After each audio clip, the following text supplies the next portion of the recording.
Well, here I am back today. I've had a few people asking about dopping, wax dopping, that is. But before I go into that, I want to put in a little addendum to my previous video regarding charging a diamond lap with diamond media. A couple things I left out. Well, actually, I was working with this little tiny piece of corundum here, which is kind of useless. And you can actually see there was a bit of dop wax on it because at one time I had it attached to this long dop-like doodad, which gave me a little bit of leverage and a little bit of better control than trying to manipulate that with my fingers. This is the piece that I normally use, and you can see here, let me just add a bit of light here. Well, that might help anyway.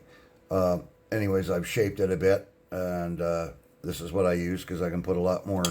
Beef in it, a little more weight behind it. But there are other things you can use, such as a bearing, like a wheel bearing that's about this big around. This is a roller from Kingsley North, which is also used for rolling diamond into a diamond lap.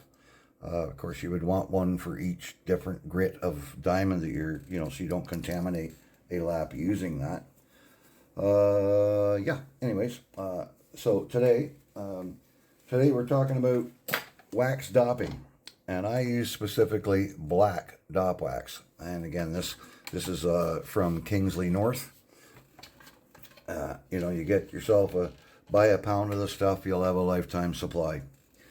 I learned how to wax dop from a book which had older methods where they use old black dop wax, and they'll put it in a jar of alcohol to make shellac out of it. Now, I don't like using that because once wax has been burnt a few times, it starts losing its shellac or its sticking ability. This is a piece of green wax that I used to use. That's what's left of it.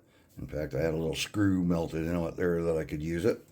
However, I found out that it doesn't like cutting or polishing, especially things like sapphires, where the stone gets warmed up. That's why I like the high heat resistant black wax, which is like 150 degrees Fahrenheit before it starts getting soft. And speaking of shellac, so I make my shellac using Ardec shellac flakes, orange waxless shellac flakes. This company Ardec is in Quebec, and this was, I don't know, $20 or something like that. And again, it's a lifetime supply. You will never go through it. And I mix it just, now we don't get denatured alcohol in Canada, but you can get methyl hydrate at 90 or 99%, whatever it is. That will do the job. Also, for dopping, I like to use this dop holder. Now, this is something that comes with a Sterling handpiece type fastening machine. It's made for 6-inch dops, where with my Graves and with the Ultratech, these are a 1/4 inch, which is like 6.33 or 6.34 millimeters. Anyways, this works just peachy. In fact, I think I might have reamed out the collet in there to fit that a little bit better. So that's a great way to hold it without burning your fingers. Also, you can get one of these multi-tool screwdrivers. If you can find one like this, where when you take this back part off, where all your bits are, if you take that off of there, well, now you've got a flat surface, and it will stand. And you just put your dop in it, and like so. Just pull that down, put your dop in, and away you go. Perfect dop holder. So, if you can find one of those at the hardware store, you're jamming, because you won't get one of these unless you buy a Sterling. I was kind of gifted it. I mix those shellac flakes with alcohol. I put them in like a peanut butter jar, a plastic peanut butter jar to mix it up, and about this much in the jar. Now, my jar is empty, so I'm not going to bother showing you that. But I mixed up a batch a couple years ago, and then I bought 2 fingernail polish jars and emptied the polish out of them, and just to have the jars, and I filled the 2 jars. Well, that was like a couple years ago, maybe even as much as 3 years ago, and I'm still got some in this one jar where this one's empty. So I'll have to mix some more up someday, but I'll bet you I've got a few months worth of shellac in here yet. And you can see it's still fairly watery. However, you might see here if I adjust a wee bit that it's not very translucent. So that's kind of the consistency that I work with. It's very watery, but not very translucent. So what I do, well, I'm going to show you what I do. First of all, and the beauty of these things is they come with their own little application brush. So I'm going to put a little bit on here, and I'm going to apply this to my dop. And I consider it, well, most people that wax dop don't bother using shellac. I liken it to painting, where primer prepares the surface of the wall or whatever for the paint to adhere to, and you have better success when you use primer. So that's all I need on that. And then the stone I've chosen here today is what is that? Is it? I think oh, that's right. It's a zircon, sort of a light green zircon. So I'm just gonna. Now I haven't even sanded this or ground this off to make a flat spot. I don't really need one. It's got a fairly flat spot on there. So I'm going to show you that it's not absolutely necessary. And again, we just put a little bit on there. Now normally I would use a jig to hold my stone in. But I'm going to do this a little bit more like Boyd Fox does. Now he has 2 excellent videos on wax dopping on YouTube. The man's a master faceter. You know, I've got nothing on that guy for faceting, talent. You know, the guy's a master. What can I say? He does not use a jig. Now I use this big honking jig here to put my dop in. I'll put the stone. I'll put the stone in some goop here to hold it in position. Put my waxed dop in here and then lower it down. Heat the stone. Heat the dop.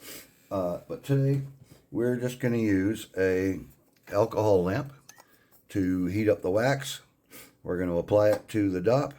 And we're going to heat up the stone, and we're going to apply it to the stone. We're going to apply the waxed dop to the stone. That's what we're going to do today. So I will get that set, and we'll talk to you in a minute. All right, so here we go here. I'm going to light my alcohol lamp. I'm going to turn this light off so I can see my flame a little better. Looks like you can see it pretty well as well.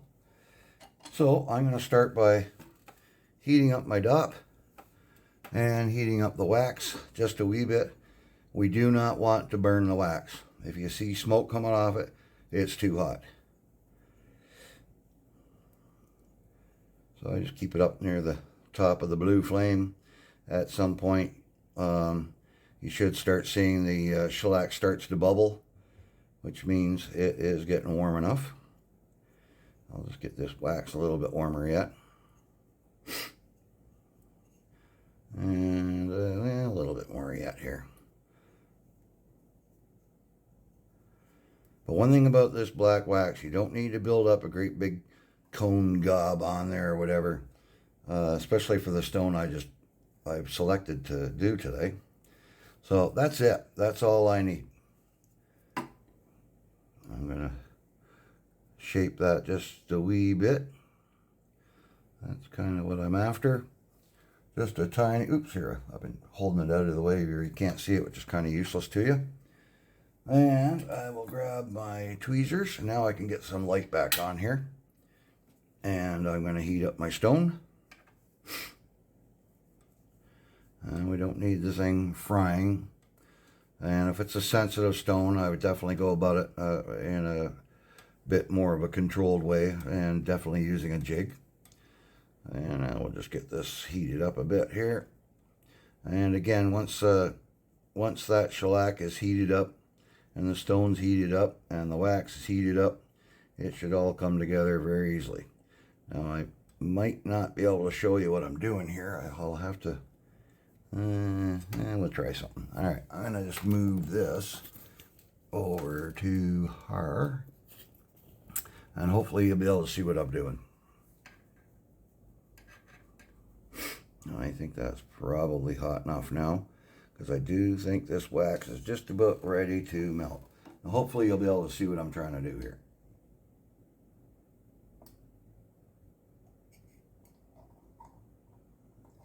That's the problem, not using a jig. For me, at least. Like I say, Boyd, he does his original dopping as well as his transfer dops freehand. He doesn't use a jig. Again, the man's a master. I have no idea how he can do that and get an accurate dopping job done, but he does. What can you say? So I would say that's about where I need it to be. Again, that's all the wax that's necessary. Oops, there we go. Sorry about that, folks. I'm kind of useless at this. You can see there's very little wax on there. That's probably even more than is necessary for this stone. But there it is. It's a done deal. It's ready to start cutting. Hope this helps you out. I wasn't planning on filming myself today because I'm so photogenic and all. And of course I got this giant under the skin zit. So I wasn't going to do this.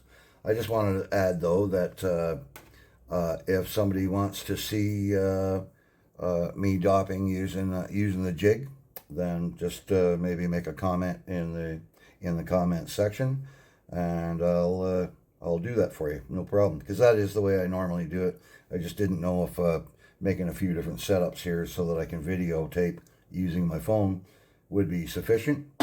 But otherwise, that's it. Yep, I'm ready to go. Have a good one.